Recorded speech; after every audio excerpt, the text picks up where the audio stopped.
Fill to Capacity, where heart, grit, and irreverent humor collide. A podcast for people too stubborn to quit and too creative not to make a difference.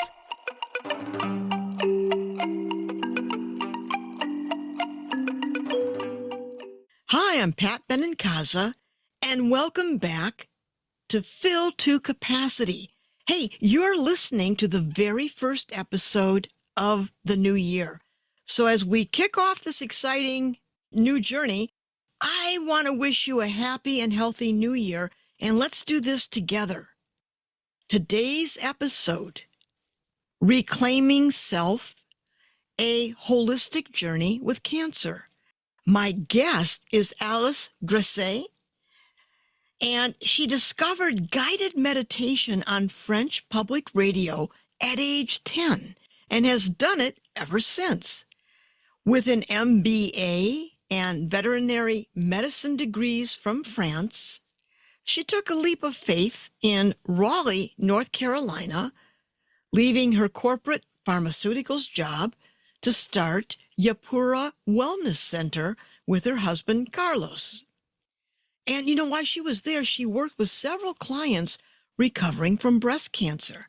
But at age 40, facing her own breast cancer battle, Alice's personal and professional worlds collided, leading to profound insights and her creating Sparkles of Grace, a holistic program to help women with breast cancer gain clarity, ease treatment side effects, and reconnect with, quote, who you are deep inside and find harmony in mind, body, emotion, and spirit, end of quote.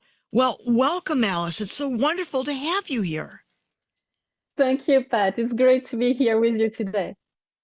Before we go any further, during my conversation with Alice, she may pronounce some words differently, as English is her second language.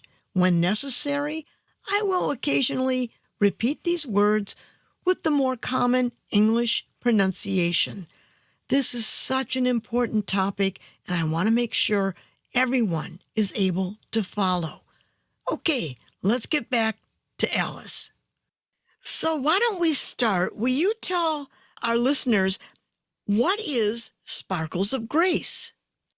So Sparkles of Grace is an initiative that I launched last year to be able to help women recovering from breast cancer.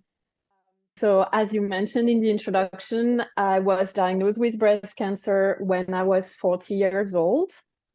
And something that I did very quickly in my journey was to turn to yoga, meditation, and coaching. So I wanted to take responsibility for my own care. You know, of course, the doctors were doing their job, the surgeons, the oncologists, but I wanted to be also responsible for my own care. So I was already practicing yoga and meditation, but I decided to intensify my practice. And I started to work with one of my teachers who is a coach. And so she also helped me through coaching during that time. But what I realized is that once the treatment is over, you're supposed to go back to your new normal. And it's a very, very challenging time. Yes. Because you are still feeling the side effects of the treatment. You've changed physically, you've changed mentally, you've changed emotionally. A lot of the women say that you feel like you just grew 10 years older and just, you know, like very, very quickly you feel that your body has grown older. And you also have the fear of recurrence. Fear of recurrence. So it's a really challenging time, but at the same time, I think this transition is an opportunity for self-reflection. Okay. It's an opportunity to look at your life and see how you want to live your life moving forward. Alice, if I may stop you there, I want to start at the beginning of this. We're going to go in deeper with what you're talking about. Okay. Absolutely. But let's go back, and I'd like you to start when someone gets the news that they have breast cancer. How do they get past the shock? How do they step beyond their fears?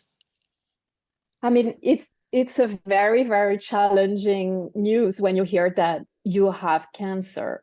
And there's a lot of unknowns. So you need to go through a number of steps before you really understand your diagnosis and to understand what the treatment is going to be. So I think for every woman who are going through cancer, these first weeks and months are really, really challenging. And there's a lot of fear associated with that. Yeah. So that's why, in my experience, the yoga and the meditation and the coaching were so helpful, because it was helping me calm down, really to be more in peace, and also to reconnect with my body, because you have the feeling that suddenly the body belongs to the doctors. But with the practice of yoga and with the practice of meditation, I was able to reconnect with myself. So for me, that was really my safe haven where I was able to go back. Something also which is really, really important for women going through cancer and people going through cancer in general is your network, is your support group. Mm. So the people around you who are going to help you through those difficult times. It's definitely a very challenging time. Well, then you've segued into my next question. Now, from your personal experience, how has your relationship with your body evolved since your breast cancer diagnosis? Yeah, so it feels, when you hear that you have cancer, that your body has betrayed you a little bit, that it didn't do the job that it was supposed to do.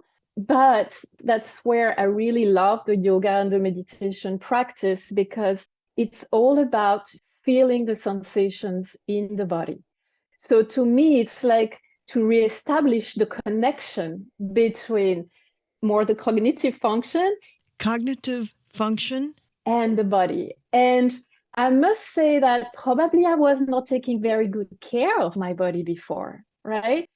So I was in a corporate job. I was working long hours. I was not always very careful about what I was eating. I was not sleeping enough, not exercising enough. So maybe I betrayed my body, right? So Mm. maybe it's the other way around. So I think through that cancer journey, I was able, through those practices of yoga and meditation, to reestablish that connection, to reestablish this communication with my body. Well, you started to talk about it at the beginning. When going through cancer treatment, you're closely monitored by a team of healthcare professionals. So when it's over, when that's completed, what kind of adjustment happens? I mean, do you feel like you've regained your independence, or do you feel like you've been abandoned? What goes on in your mind? Yeah, it's a very good question. Indeed, when you're going through treatment, you know exactly where you're supposed to go for your next visit. You know which medication you're supposed to take. I mean, everything is very well defined by the medical team. But when you're being told your treatment, the primary phase of your treatment is over, I'm going to see you in 6 months and 9 months, whatever is the next time for the visit, you're by yourself. And you still have the side effects. Some people struggle with neuropathy. Some people struggle because they gain a lot of weight. I mean, there's a number of things in terms of side effects. Plus, people expect you, to go back to your life and be as active as you were, but you're still extremely tired. Sometimes you still have to take medication for a long time after the primary phase of the treatment. And you have this little thing that comes into your mind, which is the fear of recurrence. Fear of recurrence. And so it has a name. It's called the Damocles syndrome, right? So I don't know No, if you wait, know can you say that the again? oh yeah, maybe it's my French accent. The Damocles syndrome. Okay. Yes, Damocles.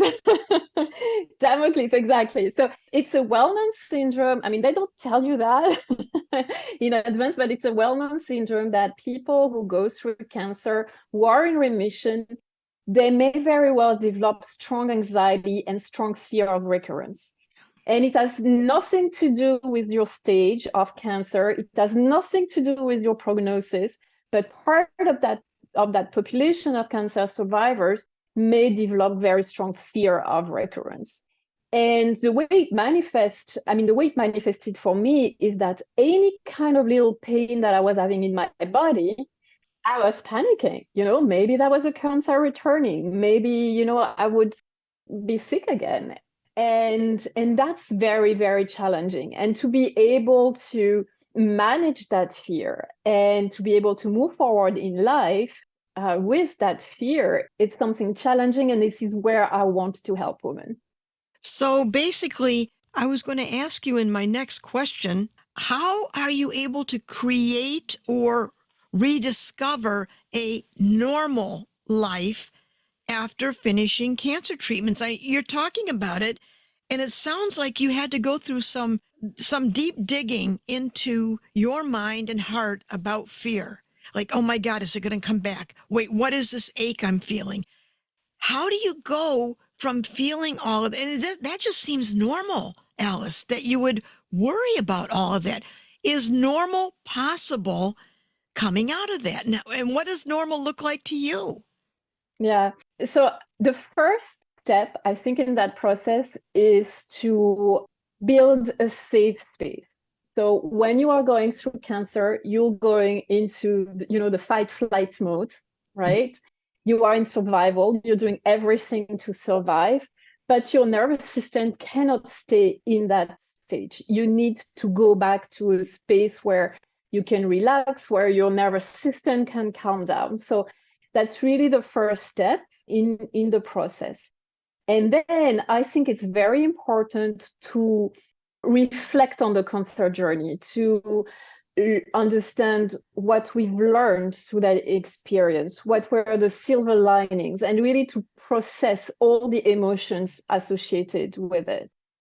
If we just like push them away and say, no, I'm going forward with my life and I forget about all these emotions, they're still there and they may come back. And I think it's, in a way, the fear of recurrence is this emotion that have not been correctly processed that are coming back. Yeah. The third step in the process for me is about looking at our life moving forward and how do we want to use our time. So life is a gift, and it's so important to look at, am I using my time in the best way possible? Is what am I doing relevant to my values? And really, understanding what brings me joy. So all these little things which enables you to look forward again and to enjoy life. And I think, sometimes we have the word cancer survivors, but we can also be cancer thrivers, right? Mm-hmm. And enjoying the life even more and to make it even better. It seems like you're touching on two important points. One is, as you were speaking, I had the image of someone trying to stay in present moment and the Yes, richness of the now. yes. Because when we go into future, we can get worked up with what ifs. And then if we think about how healthy we were in our past, that's a sinkhole for like worry, like, oh my gosh, I'm not that now. So it sounds like present moment and learning to appreciate that moment. But with that is this notion of gratitude. Yes, absolutely. Absolutely. I really like the way you describe it. Like this feeling of anxiety that cancer survivors may develop. I mean, it's challenging, to stop that thinking pattern, but we make ourselves suffer twice, right? We suffer for something which is not there. And if it was, unfortunately, if something would come back, we would suffer again. So we sort of make ourselves suffer twice when it's not necessary. But like you're saying, being in the present moment, being in our body, enjoying what surrounds us, enjoying our life, that's the best way, to deal with the fear. That's the most powerful thing that we can do. So I'd like to shift gears here for a moment. Karen Kinahan, she's a certified nurse practitioner at Northwestern Medical Group, said, quote, breast cancer doesn't have to be your identity. So let's talk about how loved ones, work colleagues, and friends treat someone with cancer. Like, how do you get them to see you and not the cancer? Yeah, that's a good question. I think, when you tell your friends and your colleagues that you have cancer, it just makes them think about their own fear. So very often we get reaction, people that don't want to talk about it. They want to switch subject very quickly. And, the cancer world is still coming with so much negative thoughts and emotions.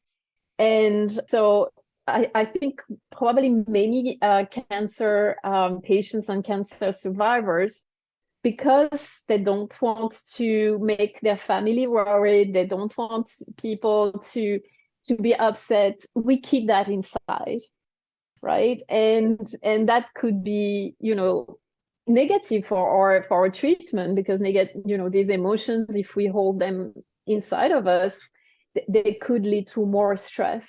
So something which, from my experience, is very helpful if you don't have a supportive network, if you don't have people who are willing and able to listen to you fully, is to work with a support group. So I teach yoga for a group of cancer patients here in Raleigh, and it's amazing how people like to connect. People like to be able to share their stories, to share about their diagnostic, their treatment, and they support each other in the best way possible. So, it's before class or after class. So it's not per se a support group where structured as a support group, but this little moment where they can support each other, it's really wonderful to see. Yeah, so I would really invite cancer patients and survivors, if they feel they don't get that support in their families for whatever reason, to look into support group. I think it's really helpful. So let's flip this. What do you say to listeners who have friends or loved ones going through cancer? They may not know how to act. Like you were saying just a moment ago, people react from their own discomfort and fears about cancer.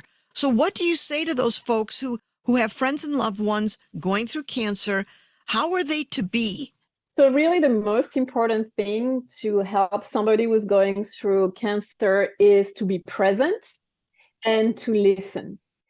So is to be able to create that space where the cancer patient or survivor can really express themselves, express their emotion, and to be able to receive these emotions, to receive whatever they're going through, with compassion and with all the love that you have for your friend or for your family member.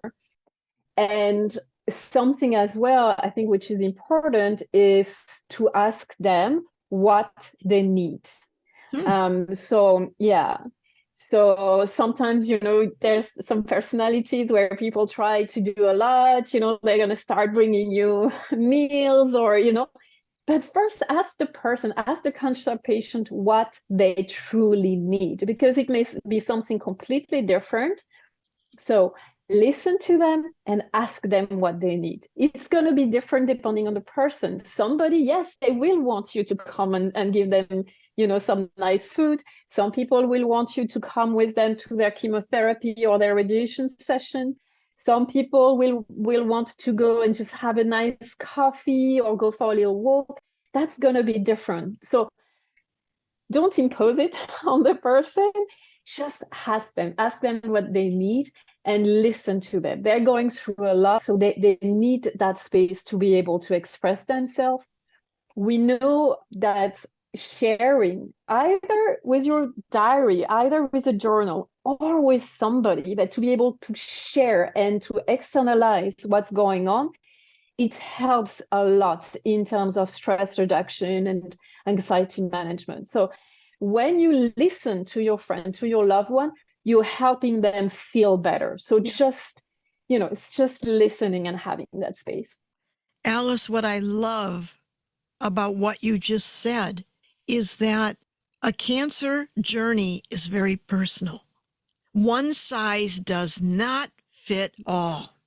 And so I love how you really reinforce that notion. Each person is different. They may need something that's very, very different. And so that sensitivity to what that person needs is really a wonderful reminder for all of us that cancer is a very personal journey. Yes, absolutely. And people react in a very different way, and that has to be respected.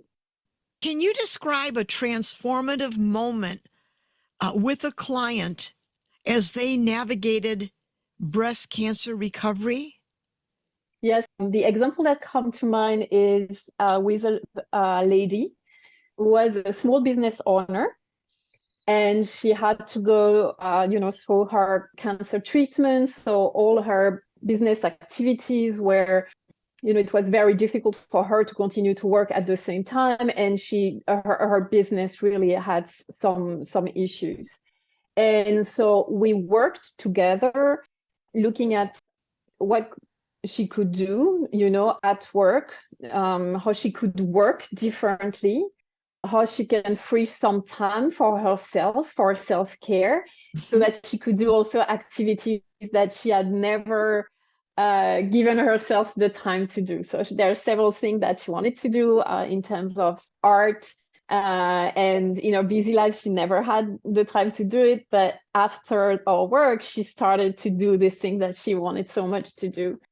And we also worked on the definition of success, because you can very well have different definition of what success is professionally or personally. So we worked also on that. And we worked together in order to find a better balance. So her business is back on track. So she's still making progress with her business. And in her life, she's doing things that she never had dared, taking the time to do. So that's I think a lovely That's thing for her. wonderful. Yes, yes. So when people go through several chemo treatments, chemotherapy, it really takes a toll on the body. There's nausea, there's exhaustion. What role does exercise have for people in active cancer treatment? Yeah, that's a very good question. Thank you, Pat, for asking. It's super, super important to continue to exercise. The American Cancer Society actually recommends between 150 minutes to 320 minutes of moderate exercise per week. Of course, when you are going through chemotherapy, there's probably some time where it's going to be more challenging, but as long as you can do it, it's really important to exercise. Exercising is going to help you manage the side effects. And it has been shown that exercising is reducing the risk of cancer recurrence. And in addition, when we exercise, it also helps to reduce the risk of developing other conditions. So exercising is definitely the best thing that people can do to contribute to their own health as they're going through treatment. And I love Yoga so much, for cancer patient and survivor, because it's an activity that is gentle, but at the same time, it gives you enough cardiovascular activation and strength building, building our strengths, so that it helps meet those objectives in terms of exercising. So yoga helps with keeping the bones strong, because chemotherapy can make the density of the bone is impacted. So yoga helps, keeping the bones strong. It helps with keeping the strength, the balance, the flexibility. It helps to stimulate the immune system. It helps with improving sleep, and also to reduce anxiety and stress. So it has a number of positive effects. And at the same time, it's gentle on the body. So not, overexerting the body. So, would you talk about the importance of self-compassion in the healing process? I think it's where, the work on the emotion is so important, because with cancer we can have emotions like shame or like guilt coming, and we need to be able to process those emotions and to be able to build a space where we can receive them with compassion, remembering that we are human and we're going through something which is very hard, very difficult, and that it's normal that there's days we are down, that we don't have to be, every day like trying to be the little soldier, right? It's absolutely normal to have days where we are down, and to accept it and to embrace it, and to embrace our emotions, embrace the sensations, and being present to ourselves. I like when you said earlier, being present. It's being present in the moment and being present to ourselves and what we're going through. It does bring up an issue. How do we live the fullness of life, whether going through cancer or not going through cancer? Sometimes people want to treat life like a la carte. I want a little of this, I want a little of that, but I don't want this. And life doesn't give us the choice of a la carte. It's there. It just happens. And so this notion of self-compassion is also permission to live the fullness of this experience, which means I'm sure there are days you're scared out of your mind, or there are days when you just want to cry. Other days you want to just celebrate the sunrise, the beauty of whatever it is. There's this whole gamut of feeling. And I think self-compassion is that permission to feel all of this. Absolutely. And so when I work with women, we also practice mindfulness meditation. And a lot of what you're describing, is about non-judgment. So being able to accept whatever is present in the moment without judging, without saying that it's right or wrong, just accepting what is. And so I fully agree with you. That's I think mindfulness is the way that helps us embrace life fully and enjoy every single little moment. Yes, yes. So lastly, what advice would you give to someone starting their journey with breast cancer? What would you say to them, Alice? So I would tell them to take their time to get all the information that they need, that really when they are interacting with their healthcare team, that they really need to be comfortable, with their doctors, with the team, so that they really feel that they get the best support. I would also tell them to don't hesitate to reach out to friends and family, that they're going to need the support. So building, that network of support is going to be really important. And then sometimes, something as simple as going into nature and looking at a beautiful sunset, or going to the beach, or watching a beautiful flower, taking a deep breath, right? And then letting go. They're going to go through it. They have the strength within them, but they have to also to reconnect and respect who they are. Oh, that's beautiful. So as we wrap up, I have to say, Alice, your story goes straight to the heart of moving from survivor to guiding, and your holistic coaching emphasis for self-care, the strength of community, I think gives others navigating similar paths the courage to discover and respect their own process. And, your ability to turn a personal trial into a collective treasure is the kind of alchemy that gives hope and direction, that even in our darkest moments, we can find a light to guide others. Thank you so much for being here today. Thank you, Pat. It was a pleasure talking to you today. And thank you, listeners. If you enjoyed today's podcast, please subscribe to Fill to Capacity wherever you listen to podcasts. And thank you for joining us. Bye.